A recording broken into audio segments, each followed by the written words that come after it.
Analis politik menduga KPU mengubah format debat tanpa mendiskusikan dengan para peserta Capres-Cawapres karena untuk melindungi seseorang yang dinilai lemah dalam forum debat.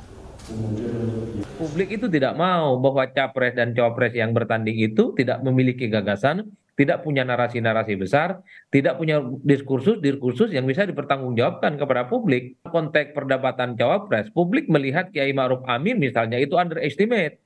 Karena harus berhadapan dengan Pak Sandiaga Uno yang dinilai pengalaman yang cukup mentereng ya, ekonom, pengusaha, dan saat itu memang cukup digandrungi oleh kalangan publik. Tapi dalam debat publik saat itu antara Kiai Ma'ruf Amin dan Sandiaga Uno saya kira cukup berimbang. Jadi jangan sampai misalnya keputusan KPU ini hanya untuk menutupi kelemahan salah satu figur tertentu yang untuk penyampaian visi misi. Inilah yang saya kira memang KPU sedang dipertaruhkan betul kredibilitasnya terkait dengan penyelenggara pemilu 2024. Apalagi misalnya beberapa waktu yang lalu KPU ini kan selalu bicara bahwa debat kandidat capres itu tidak perlu bicara muluk-muluk, bicaralah yang realistis.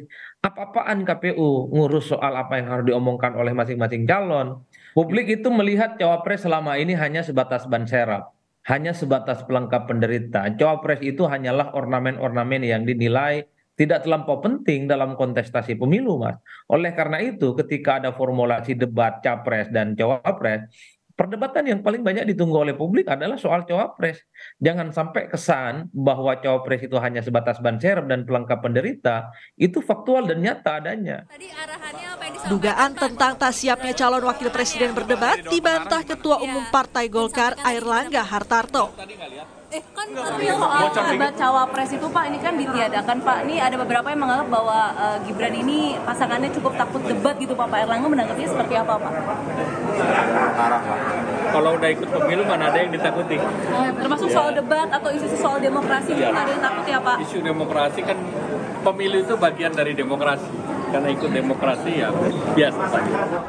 Presiden nomor urut 1. Bila KPU tetap pada pendiriannya, panggung debat Capres-Cawapres 2024 bukan lagi penampilan menarik yang bisa memancing penilaian sosok Cawapres sebagai posisi yang bukan sekadar ban serep Capres, seperti yang tampak pada Pilpres 2009 hingga 2019. Tim Liputan Kompas TV.